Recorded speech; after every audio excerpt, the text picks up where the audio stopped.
meus amigos! Sejam muito bem-vindos. Você está aqui no primeiro programa do podcast bíblico. Estamos estreando no dia de hoje com muita alegria e é uma honra receber a cada um de vocês de casa que já estava com o coração cheio de expectativas no Senhor do que seria esse projeto, podcast bíblico. Olha, já te aviso que é um projeto direto do coração de Deus. A gente vai estudar o livro vivo, a gente vai estudar a Bíblia Sagrada, livro por livro e seguindo um capítulo da Bíblia por dia. Então é muita coisa boa. Como eu falei, crie expectativas no Senhor porque Ele quer falar ao seu coração e a palavra sempre se renova e a gente vai buscar diariamente esse renovo, esse transbordar no Senhor. Você de casa é o meu convidado e para quem está perguntando, o livro vencedor da votação foi o livro de Provérbios, o livro da sabedoria. A gente já vai começar aprendendo grandes conselhos, grandes ensinamentos da parte do Senhor. E um detalhe, foi você de casa que escolheu. A gente sempre coloca lá e vamos sempre estar colocando, assim que a gente terminar o livro de Provérbios e formos iniciar um novo livro, você de casa que vai fazer essa escolha através de uma votação. Então, fique ligadinho no nosso perfil do Instagram, @canal.cjc. E eu quero aqui agora apresentar os meus amigos para vocês, porque não estou aqui sozinha, estou em excelente companhia e eu começo apresentando a pastora Ivone, que é coordenadora da grade aqui no Rio de Janeiro. Ela é formada em teologia e também em direito. Pastora Ivone, que honra recebê-la, seja muito bem-vinda. O prazer é todo meu, eu agradeço de coração pelo convite. É uma alegria estar aqui, poder falar da grade, da Academia Teológica da Graça de Deus, dos nossos cursos, participar desse programa tão interessante que vai, eu acredito, enriquecer a vida daqueles que acompanham, daqueles que vão assistir todos os dias. Livro de Provérbios é algo assim fascinante. Sim, é um livro que tem muita sabedoria para nos dar e se você quer tomar escolhas sábias, caminhos inteligentes, ter um bom futuro, Provérbios está aí para te ajudar nisso. Então a gente está muito ansioso. E a senhora falou da grade, né, pastora? E eu posso dizer que é um curso... São maravilhosos os cursos. Eu sou muito suspeita de falar, Ju, porque eu já coordeno a grade já tem muitos anos e falar dos conteúdos dos cursos para mim é um prazer porque são realmente coisas preciosas. Esse ano, inclusive, nós estamos começando com um curso novo, Análise Bíblica. Tem tudo a ver com o que está sendo feito aqui nesse podcast, porque o Análise Bíblica, ele visa o estudo livro a livro. A gente vai conhecer tudo que diz respeito ao livro de Provérbios, por exemplo, mas vamos começar lá em Gênesis. Então, um livro de cada vez, durante 10 meses, a gente vai examinar, a gente vai estudar, fora os outros cursos que a gente já tem. Nós temos curso de capelania, nós temos curso de introdução teológica, temos o EAD, né? E o EAD tá aí para todo mundo, curso de Libras gratuito pelo EAD, enfim, uma porção de coisa boa que eu quero poder dividir com você ao longo da nossa jornada juntos aqui, em nome de Jesus. Vai ser bênção, né? Eu fiz o curso básico e o avançado, que hoje é a introdução teológica, e é sensacional. Aí, pastora, quem tem interesse, tem algum Instagram, algum meio ali para entrar em contato, para mais informações, valores, sobre o que o curso aborda, a senhora tem para passar para a gente? Claro, a gente tem o nosso e-mail da grade, é agraderj@ongrace.com.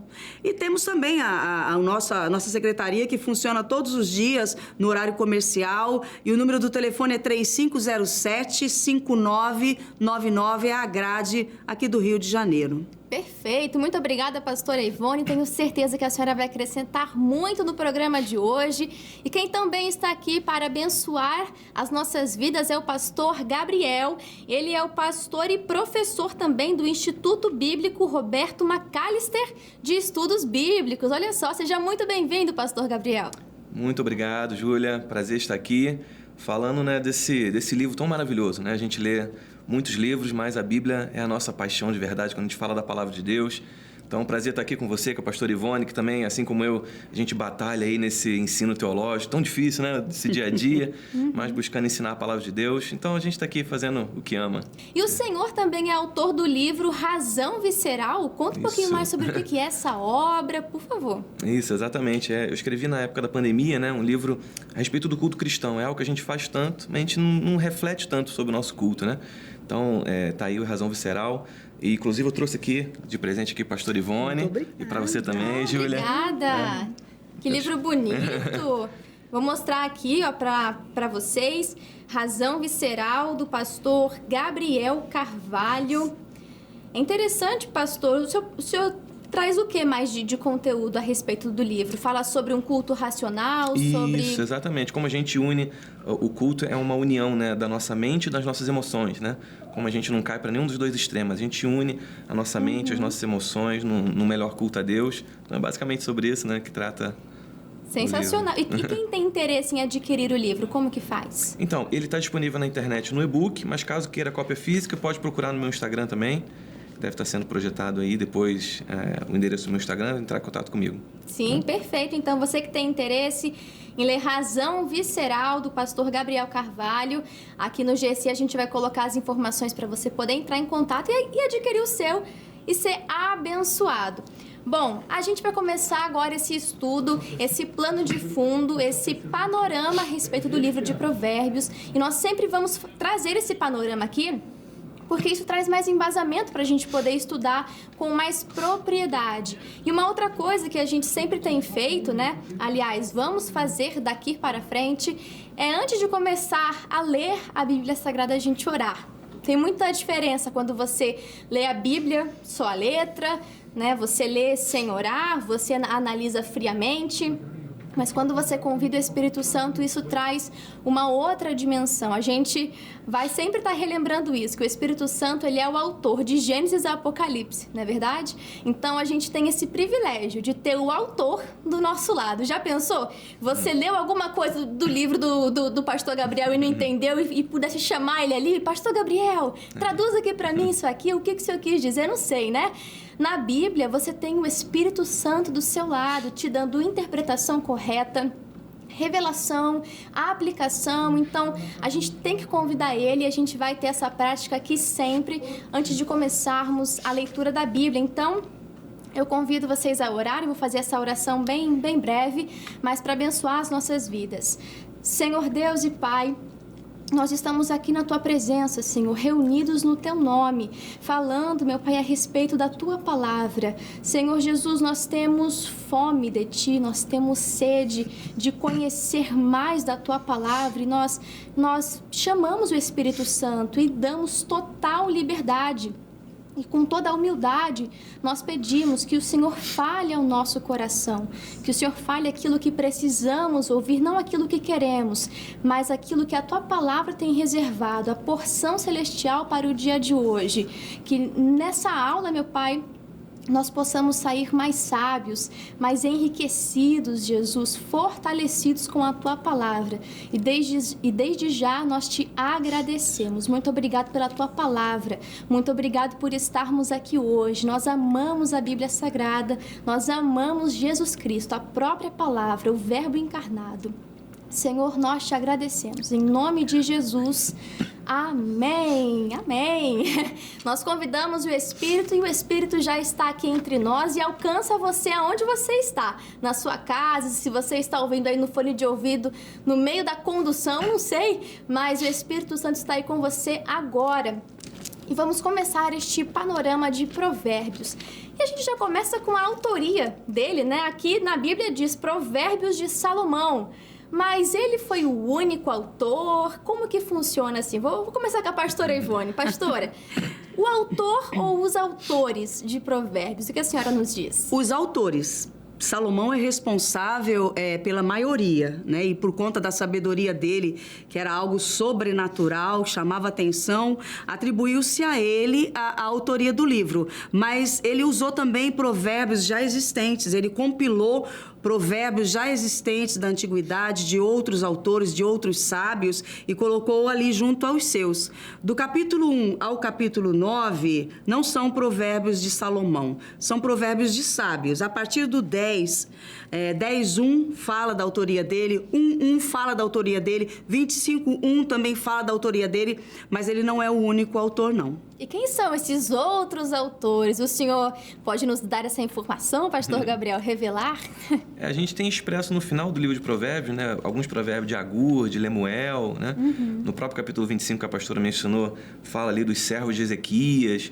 Então, como ela muito bem disse, Salomão é um grande autor de provérbios. Lá em 1 Reis 4 diz que ele compôs mais de 3.000 provérbios, mas ele também era excelente em reunir provérbios, né, de outras pessoas, provérbios que já circulavam ali na antiguidade. Então, esse trabalho dele não foi só um trabalho de autoria, mas um trabalho também de reunião, né, de compilação. De compilar. Interessante isso. E assim, a gente tem os registros da história de Salomão na Bíblia Sagrada, né, em outros livros, sobre a história, sobre o reinado, a duração, enfim. Mas e sobre esses dois, por exemplo, que o senhor falou, de Agur e Lemuel? Que informações que a gente tem a respeito deles? Posso falar? Pode. Agur, ele não era israelita, ele era estrangeiro. Lemuel também. Lemuel, ele era rei de Massá. Massá é uma tribo árabe, são descendentes de Ismael, né? O primeiro filho de Abraão, Abraão com Agar. Então, tanto Agur quanto Lemuel, eles são ismaelitas, são estrangeiros. Eles não são israelitas. Isso. Interessante. E eles estão na Bíblia Sagrada, né? Estão ali reunidos também junto com os provérbios de Salomão. Eu até estava pesquisando aqui, né? E, por exemplo, a respeito de Lemuel, ele era um rei não israelita, como a senhora falou, né? E ele ensina sobre a sabedoria e ele diz muito sobre ser um líder sábio, um líder justo. É muito interessante isso. E quando nós falamos a respeito de Salomão, e não só da sabedoria que ele teve, mas todos os registros que ele nos deixou, nós não temos somente provérbios, não é verdade, pastor Gabriel? Tem muita coisa boa registrada aqui que Salomão deixou pra gente. Exatamente. Principalmente ali os livros de Cantares, né? Provérbios, Eclesiastes, que alguns até dizem, né? A sabedoria judaica diz que dizem respeito a diferentes fases da vida de Salomão, né? Cantares, a vida de um jovem apaixonado, né? O livro de Provérbios, a vida de um adulto já rei, buscando sabedoria ao povo. E Eclesiastes, um relato já de um Salomão já avançado em idade, já tendo passado por desafios da vida, como a própria Bíblia diz, né, do pecado que ele teve, que ele caiu por conta das mulheres, e aí uma reflexão no fim da vida. Então é interessante como a gente tem esse relato, né, de várias fases da vida. Então, Salomão trazendo sabedoria para nós nessas várias fases da vida dele, né? Então, a gente pode concluir que ele é, claro, não sozinho, né? Nós já vimos aqui, mas o autor, em maioria, do livro de Provérbios, de Eclesiastes, Cantares de Salomão também. E pesquisando, eu fui ver que ele também é autor de Salmos. Alguns dos Salmos. Salmos 72 e 127 também são ali atribuídos, né? A Salomão, filho do rei Davi. E a gente já vai adentrar essa história, né? Esse pano de fundo que é a história de Salomão, que vai fazer a gente compreender muita coisa também, que vai contribuir com todos os registros que ele deixou para nós. E, por exemplo, quando falamos de Provérbios, a gente já lembra livro de sabedoria. Na verdade, que nos ensina conselhos práticos, diretos, não digo fáceis de aplicar, mas é fácil de você entender o que precisa ser feito, não é verdade? E na Bíblia, a gente tem outros livros que também têm essa temática de livro da sabedoria? Jó é um livro de sabedoria, um livro sapiensal, né? E só vou fazendo uma abordagem no que o pastor falou do Salomão em Eclesiastes, em Cantares, em Provérbios. Na verdade, no momento em que Salomão escreve Provérbios, ele está bem com Deus. Ele está em sintonia, ele está em comunhão, ele está em pleno vapor ali, fazendo o que tinha que ser feito na presença de Deus. Já em Eclesiastes, a gente vê um Salomão em estado de espírito, assim, muito abatido. Para ele, tudo é vaidade. Todo o dinheiro... Desacreditado, praticamente, né? Todas as mulheres, todos os prazeres. Ele chegou à conclusão, no final da vida, que não tinham atribuído nada à vida dele. Mas por quê? Porque o momento espiritual dele ali é um momento complicado. Sim. Então, na minha opinião, é um contrassenso a vida do Salomão. Ele é o homem da sabedoria ele ensina a respeito da sabedoria e, no entanto, ele não consegue permanecer nos princípios que ele ensinou, que ele trouxe. E ele acaba caindo na cilada, infelizmente, por causa da sabedoria. É verdade. Isso mostra a humanidade de Salomão também, né? É. E talvez ele tinha um perfil de ser aquele perfeito, aquele homem admirável, e que a gente vê na Bíblia que o único exemplo que a gente consegue ver é Jesus, né? Então, Salomão, o homem mais sábio do mundo, mesmo ele teve seus momentos difíceis, né? Momentos de desacreditar. Então, de fato, o homem potencialmente perfeito teve suas dificuldades. Falhou. Como É todos verdade. nós falhamos. E é maravilhoso que na Bíblia Sagrada, com exceção de Jesus, que não cometeu nenhum erro, nenhum pecado, mas todos os outros personagens, a Bíblia não fez questão de esconder o erro deles, não é verdade? De mostrar a humanidade, de mostrar que somos falhos. É para que você não olhe para nenhum deles e ache que eles eram, sei lá, alguém superdotado, não é verdade? Perfeito. Não, mas eles eram homens e mulheres que, por intermédio do Espírito Santo, estavam ali se esforçando para viver todo dia segundo a palavra, segundo a vontade do Senhor. E assim somos, né? Eu, a pastora, Com o pastor certeza. Gabriel, você aí de casa. Então, é para mostrar que nós somos falhos, mas que andando na presença de Deus, seguindo o exemplo de Jesus, a gente pode andar e ser perfeito, né? Porque Ele nos deu essa ordem de sermos perfeitos. Mas isso só é possível tendo Jesus no seu coração, meu amigo. E como a senhora falava, Jó também é um livro de sabedoria? Sim, Jó é um livro sapiensal. Ele está categorizado nos livros poéticos, assim como Provérbios, Cantares e Eclesiastes, mas é um livro que fala de sabedoria. Sério? Fala de interessante. bastante sabedoria. Bacana. E o senhor concorda, pastor? Um livro de sabedoria também? Livro de Jó? Sim. E aliás, o exemplo de Jó é interessante, porque na nossa própria vida a gente experimenta que o momento do sofrimento é o momento que a gente mais recebe sabedoria de Deus, né? Então, nos momentos bons a gente consegue, né, caminhar, mas em momentos de tribulação, momentos de dificuldade... É quando a gente mais aprende, né, pastor? Exatamente. Na dificuldade, na prova, ali, na verdade, fica claro, aquilo mostra se você realmente entendeu o conteúdo, porque na hora da prova, eu já fiz várias provas, né? Escola, na faculdade, na vida, a gente faz isso. É ali prova o nosso conhecimento. Se a gente realmente está pronto se a gente realmente absorveu aquele conteúdo. Isso é interessantíssimo. Então, esses livros de sabedoria vão nos mostrar, né, que mundo é esse, como que nós podemos viver bem, são conselhos práticos. E quando nós falamos a respeito da audiência original do livro de Provérbios, né, porque foi escrito em diversas fases da vida do rei Salomão, mas para quem originalmente que ele estava escrevendo? Diz aí, pastor Gabriel. Então, na verdade, o livro de Provérbios ele tem um alcance grande, né? Porque existem provérbios que falam, se você estiver na corte do rei, que talvez seja direcionado a alguém que tinha contato ali com essa parte da nobreza. Mas em outros provérbios ele fala, se você está plantando, você vai colher aquilo. Então já fala de pessoas que não tinham uma posição tão alta. Então ele tem uma abertura para falar desde o povo mais simples de Israel até aqueles que conviviam na nobreza. Então, não é uma sabedoria escolhida, né, direcionada, mas é uma sabedoria que busca alcançar todo tipo de pessoas ali do povo de Israel, né? Muito abrangente, né? Lições de pais para filhos, lições para jovens, para relacionamentos, para família. Inclusive o Provérbios capítulo 31, que é o epílogo que fecha com chave de ouro, ali o Lemuel, ele registra os conselhos da mãe dele. Então, são provérbios de uma mulher, né? Ali do versículo 1 ao versículo 9 do capítulo 31, são os conselhos que a mãe do Lemuel deu para ele e ele registrou. Entendeu? E aí a gente vê uma porção de variedade de temas. É muito abrangente. Atende ao jovem, atende ao pai, atende ao governante, ao rei. Fala sobre bebida forte. Fala sobre como se comportar à mesa. A mulher moral, tem né? muita É rico coisa. demais. É verdade. Daqui a pouco a gente vai mergulhar aqui nesses tópicos, né? Da divisão que a gente pode compreender a respeito do livro de Provérbios.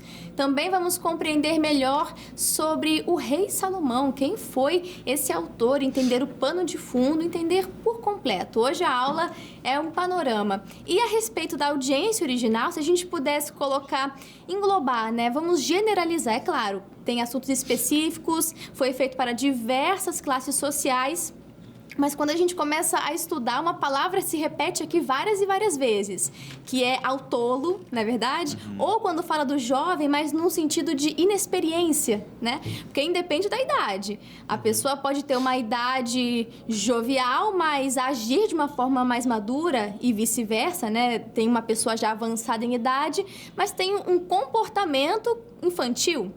Isso pode acontecer, então, um geralzão seria aos inexperientes, seja qual seja a classe social, o assunto, se você não tem experiência naquele assunto, se te falta sabedoria, entendimento, você pode ter certeza que em Provérbios você vai ter aqui uma resposta muito clara. E agora, vamos entender mais sobre a história desse grande homem que nos deixou aqui relatos em Provérbios, Eclesiastes, Cantares, também autor de alguns dos salmos, como já vimos aqui.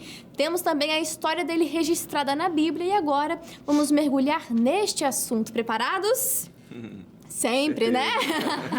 Vamos começar então entendendo. Salomão era filho de quem? Ele reinou aonde, né? Vamos começar do início, sobre os pais de Salomão. Nós sabemos que foi o rei Davi, o seu pai, mas quem foi a sua mãe, as características dela, o que isso impactou no seu reinado? Vai lá, pastora. Salomão nasceu da Batseba, não é? Com o Davi. Batseba era uma mulher casada. Davi se interessou Sim, pela Batseba, né, sendo uma mulher casada, e tem toda aquela trama que aconteceu. Depois eles ficaram juntos e nasceu o Salomão. Na linha de sucessão, o Salomão é o segundo filho do Davi. Ele não teria direito, conforme a linha de sucessão, o filho primogênito, mas aí, por questões de Deus, o Salomão vai assumir o trono de Israel. Tanto que houve uma briga pelo poder ali, né? Antes de Salomão assumir realmente. Como é que foi, pastor Gabriel? Conta pra gente aí. Principalmente ali na vida de Absalão, né? Que ele tenta usurpar o trono do pai. E ali acaba tendo um direcionamento, e o chamado de Salomão para o reinado acaba meio que espelhando o próprio chamado do seu pai, né? Que foi a pessoa mais improvável. Davi também não estava ali entre os filhos mais agradáveis de Jessé e foi escolhido. Da mesma forma, Salomão, ele era o improvável ali para ser escolhido e acaba sendo escolhido por Deus, né? Após a morte de Absalão, para suceder ali o seu pai no reino e para fazer algo importante, que era o que Davi queria fazer, que era construir o templo, né? Então ele tem uma missão. Mas que ele não pôde porque as suas mãos estavam sujas ali de sangue, né? Isso por conta da trama que a gente acabou não adentrando, e não vamos falar a respeito disso, né? Fez parte da história de Salomão, mas diz mais respeito aos pais dele, né? A Davi, a Betseba, as escolhas que eles tomaram. Nós podemos reconhecer que houve também redenção, né? Apesar do primeiro filho, do fruto dessa relação, o primeiro filho ter falecido e da espada nunca mais ter saído, deixado a casa de Davi, nós podemos entender que também houve uma redenção para eles, né? A misericórdia de Deus também se revelou para eles. E aí Salomão vem, assume o trono, supera essa questão aí dessa batalha pelo poder, que na história isso sempre existiu, né? Quantas pessoas que... Na história bíblica, na história em geral, a gente pode observar vários casos assim, briga pelo poder.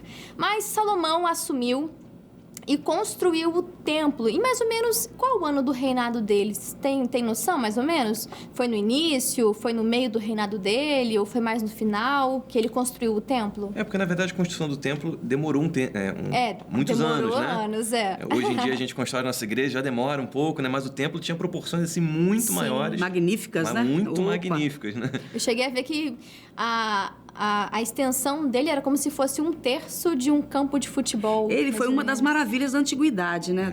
Daquela época. Foi algo tão majestoso, tão magnífico que, sabe, virou tipo uma maravilha daquela época da antiguidade. A gente não tem datas assim certas, né, pastor? A gente não tem datas precisas, mas a gente sabe que o Salomão, ele foi perito em muita coisa. A sabedoria dele foge do nosso alcance, porque ele falava de tudo.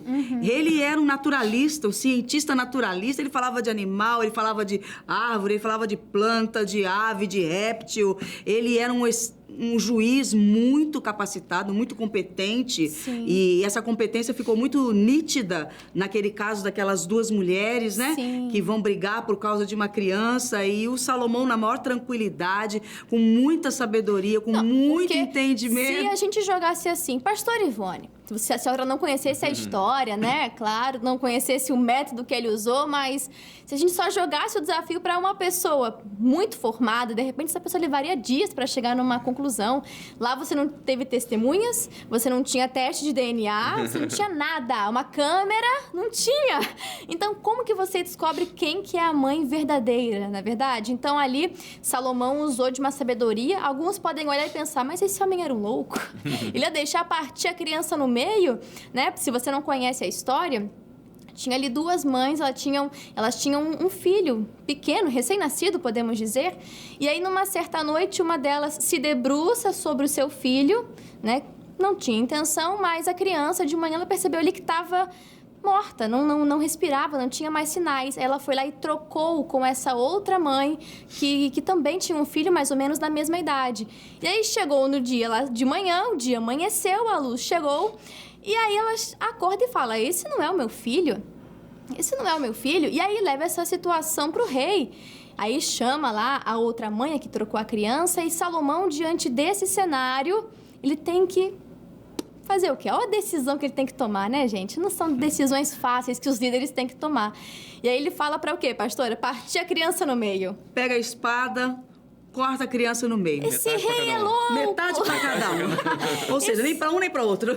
E aí a mãe verdadeira se manifesta e fala, não, então fica você com a criança. E ali Salomão soube que a mãe verdadeira, mesmo que a criança longe dela, mas a criança estar viva. Então ela falou, não, pode ficar então você com a criança. Já outra, a que tinha perdido o filho, falou, não, vamos dividir então, vai ser dessa forma, pode cortar.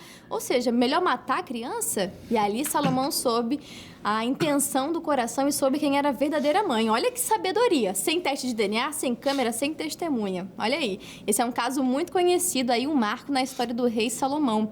E aí nós vemos que ele construiu o templo, né, que até hoje está ali não incompleto, mas tem partes ali do templo. Esse já é o segundo. Já é o temos segundo. Os restos até hoje, já é o segundo templo, né? Mas uma coisa que me chama a atenção é porque quando Salomão fez esse templo, ele orou a Deus. Eu estava até vendo um pastor falando sobre isso, e grandes maravilhas da antiguidade que estão aqui até hoje. A pessoa vai lá, tira uma foto, visita, acha bonito, mas não muda nada a vida de ninguém. Mas quando a gente fala do templo, primeiro ou segundo, mas era um lugar, eram lugares que continham a presença de Deus, e era isso que fazia a diferença. Podia ser com material mais caro, o ouro mais fino, como nós temos os relatos, sim, né? Sim.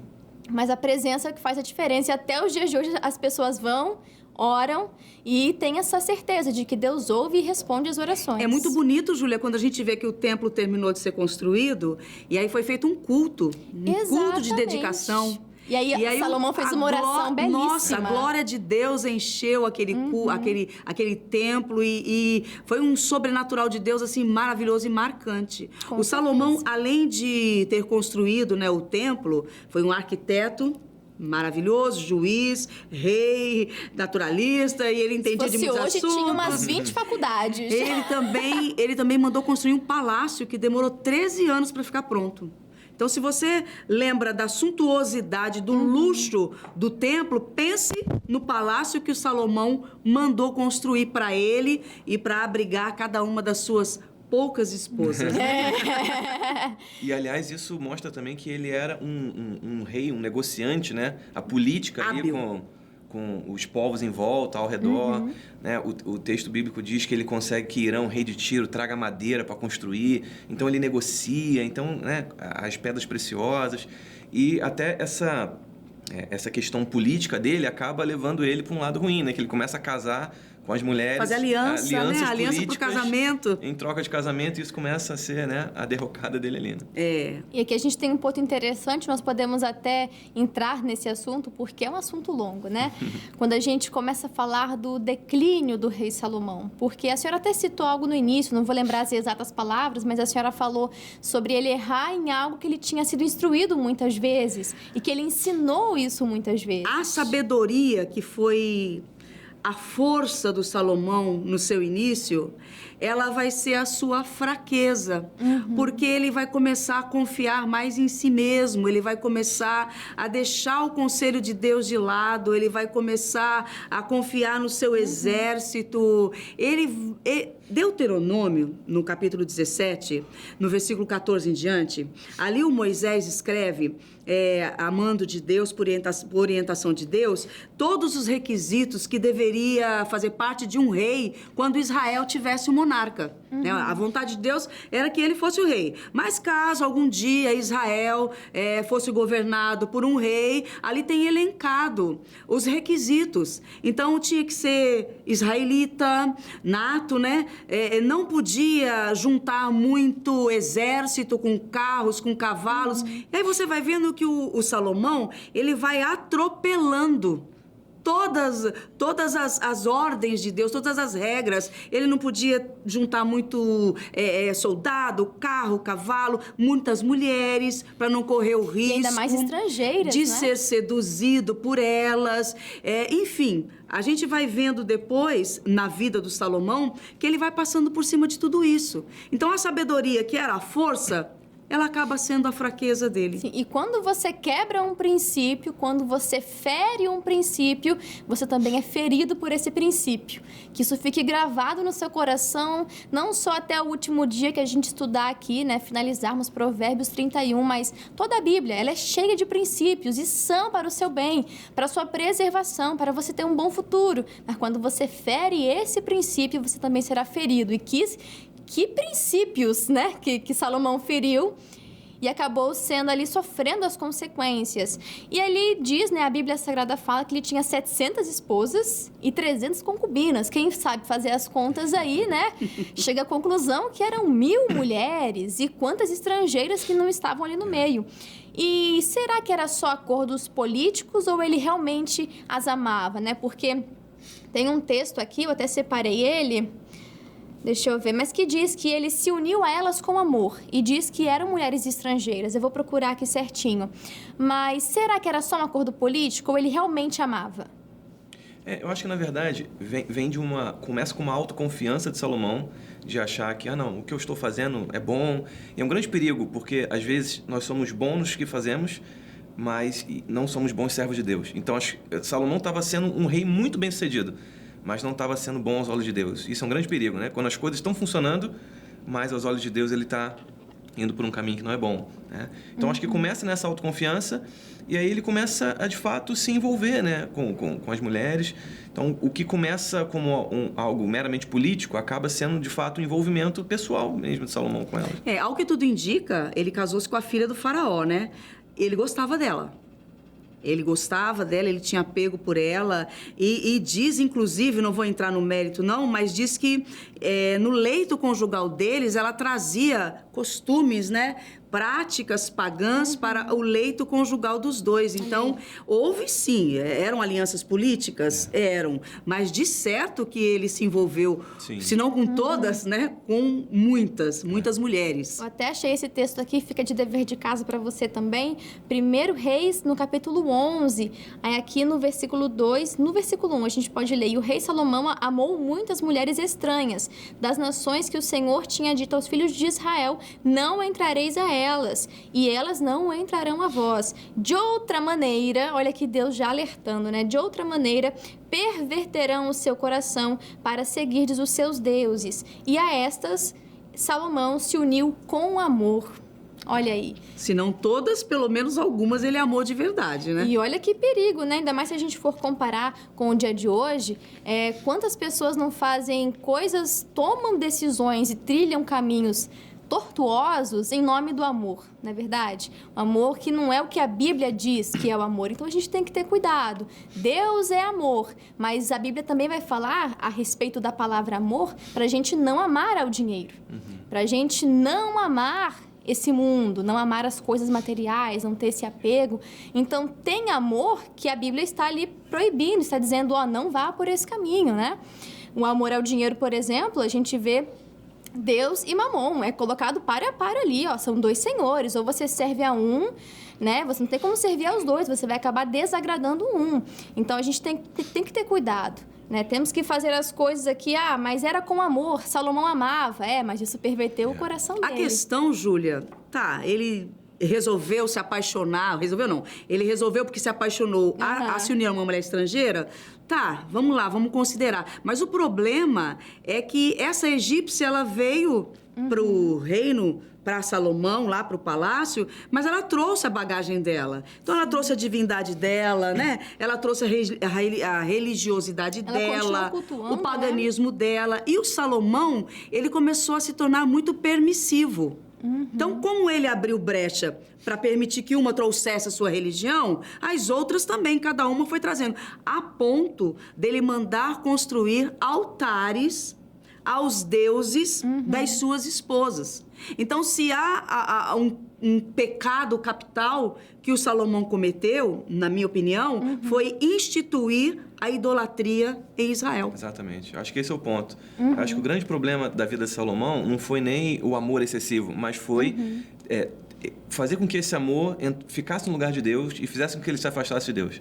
Então, tudo aquilo que nos afasta de Deus se torna um ídolo pra gente. Sim. Verdade. Então, o amor daquelas mulheres se tornou um ídolo para ele e ele fazia de tudo para agradá-las e acabou deixando Deus de lado. Tornou-se idólatra. Tanto que no fim da vida, assim, ele pode, de repente, ter começado isso através dessa permissão, né? E por onde passa um boi, passa a boiada inteira. Esse versículo aí não gosto. Mas, em provérbio. Os ditados, os provérbios.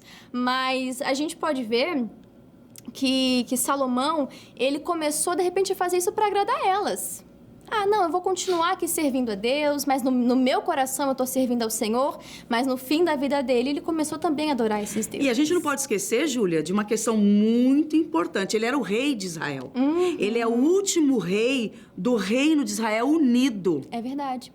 Por conta dele, o reino vai ser dividido mais adiante. E assim, nem o povo se agradava mais de Salomão, não é isso? Porque por conta de tanta ostentação, de tanto luxo, impostos, né? Ele começou a impor ao povo judeu, ao povo hebreu, trabalhos forçados. Porque os homens que faziam o trabalho deixaram de fazer, então ele começou a obrigar o povo a trabalhos forçados e ele cobrava impostos altíssimos. Então ele colocou em cima do povo que ele governava um fardo muito pesado.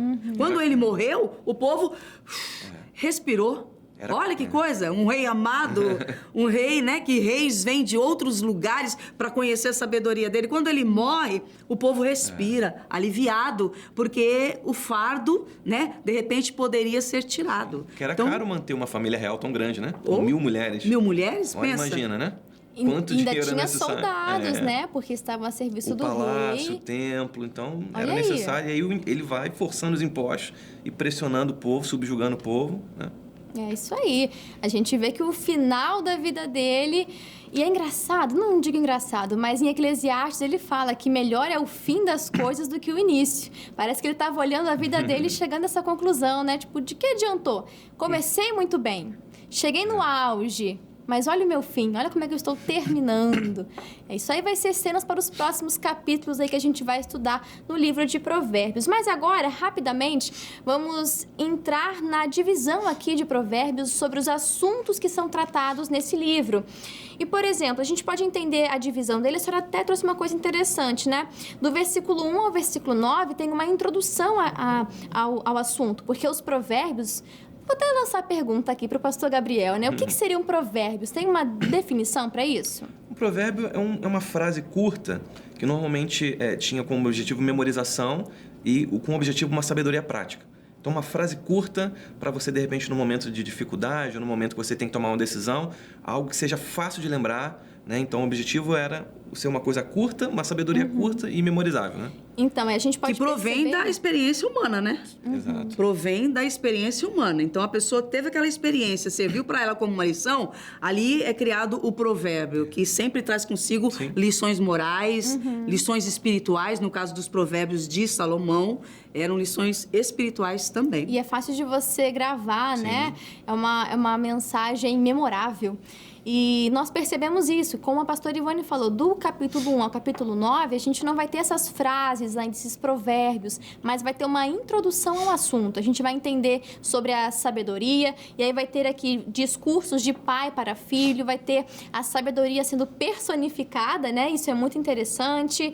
E aí, do capítulo 10 ao capítulo 29, a gente vai perceber centenas desses provérbios ali registrados. E os assuntos são os mais variados, né? Vai falar sobre amizade, generosidade, vai falar a respeito de família, trabalho. Preguiça. Preguiça, é verdade. Vai ter com a formiga. Ó, preguiçoso. É isso aí, tem muito assunto. Vai falar sobre vizinhança, casamento, pobreza, vai falar sobre vida financeira, a Bíblia fala de vida financeira e como fala? A Bíblia fala muito sobre isso. E do 30 ao 31 a gente vê aqui os provérbios de Agur e também de Lemuel. Aí eu pergunto, se a gente fosse olhar para Provérbios, um livro completo, é um livro de promessas, são princípios, são mandamentos, como é que a gente pode entender, pastora? Eu vejo o livro de Provérbios como um livro de princípios e de conselhos. Que se a gente olhar, levar em consideração e, assim, praticar, a gente com certeza vai ter uma vida melhor. Não vamos estar isentos de problemas, isso não. Mas a gente vai viver melhor. Deus quer nos ensinar a viver sem errar. E aí ele toma Provérbios como um modelo. Eu vejo um manual de instrução para uma vida prática que vai levar você ao êxito na família, no trabalho, em todas as áreas da vida, porque Provérbios fala de todas as áreas da vida de uma pessoa. E fala muito a palavra se também, né? Se você fizer, se você seguir, sempre se tem você a condicional, ouvir, né? sempre tem. E isso na Bíblia como um todo. Sempre tem o se, então tem a sua parte, que você vai ter os conselhos, mas tem que ter a sua posição também. E o senhor, pastor? Não, eu concordo. Eu acho que são conselhos direcionados para a vida, porque a gente não pode considerá-los como promessas. Por exemplo, tem o provérbio: ensina a criança no caminho que deve andar e quando crescer nunca se desviará. Isso não pode acontecer, porque às vezes a pessoa pode se desviar, mas é um conselho a gente criar os nossos filhos no temor do Senhor para que eles possam, né, seguir os nossos passos. Então a gente não pode tomá-los como verdades absolutas, mas como conselhos. Olha, não, o que está escrito necessariamente vai acontecer comigo. Não, mas eu preciso seguir isso, como a pastora falou, para ter uma vida melhor. Errar menos, né? Para ter uma vida mais obediente à palavra de Deus. Né? Como eu devo... A gente pergunta muito, né? Qual é a vontade de Deus para minha vida? O provérbio está cheio de vontade de Deus para nossa vida. Né? Sim, então você quer organizar a sua vida, quer ter uma vida de sucesso, bem-sucedida, saiba que o padrão da Bíblia não é o padrão do mundo de sucesso, né? Sucesso na Bíblia é você andar no caminho reto, andar no caminho da verdade. Então, você quer ter essa vida bem-sucedida? Vamos aprender com a Bíblia Sagrada.